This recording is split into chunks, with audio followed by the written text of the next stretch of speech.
Another day, another basketball stories na naman ang pagkikwentuhan natin. At ngayon nga ay ang pag-uusapan natin ang balitang nagpapakitang gilas na nga daw ngayon si DeAndre Ayton at ang balitang pagkuha ng Golden State Warriors kay Cody Martin.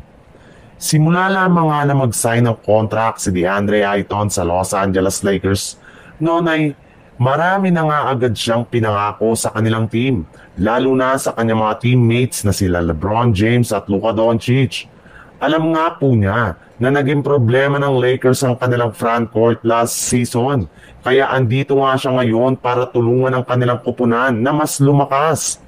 At mukhang tototohanin rin naman nga ni Ayton ang lahat ng kanyang mga sinabi noon dahil ngayon pala nga ay nagpapakitang gilas na agad ito. In fact,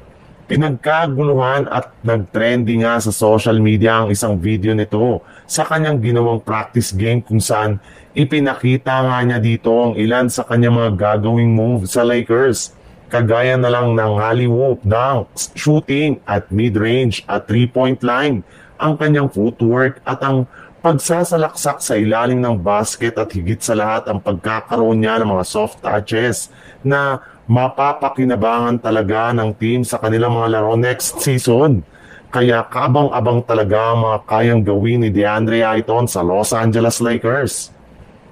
Sa ibang balita naman, kahit anuman ngang gawing plano ng Golden State Warriors ngayong off-season, ay hindi pa rin talaga pumapabor sa kanila ang kapalaran dahil as of now nga, ay sila pa rin naman nga ang nag-iisang team na wala pang nagagawa ni isa mang move at hindi nakakapa-improve ng kanilang lineup na mga nagdaang buwan.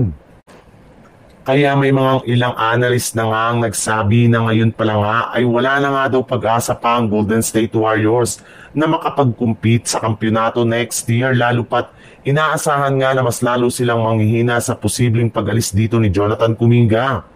Ngunit iba rin naman nga ang nararamdaman ngayon ng mga miyembro ng Warriors, especially si Stephen Curry, na nagsabing kahit man nga wala pa silang nagagawa ni isa mang move ay naniniwala nga ito na magkakaroon sila ng magandang kampanya next season basta't mananatiling healthy lamang ang pangangatawan ng lahat ng kanilang mga manlalaro hanggang sa playoffs. Malalim pa rin naman nga kahit papano ang kanilang kasalukuyang lineup at talentado pa rin naman nga ang kanilang bagong starting lineup. Nabubuuhin na ngayon ni na Stephen Curry, Buddy Hield, Draymond Green at ang kanilang pinakabagong starting center na si Quintin Post.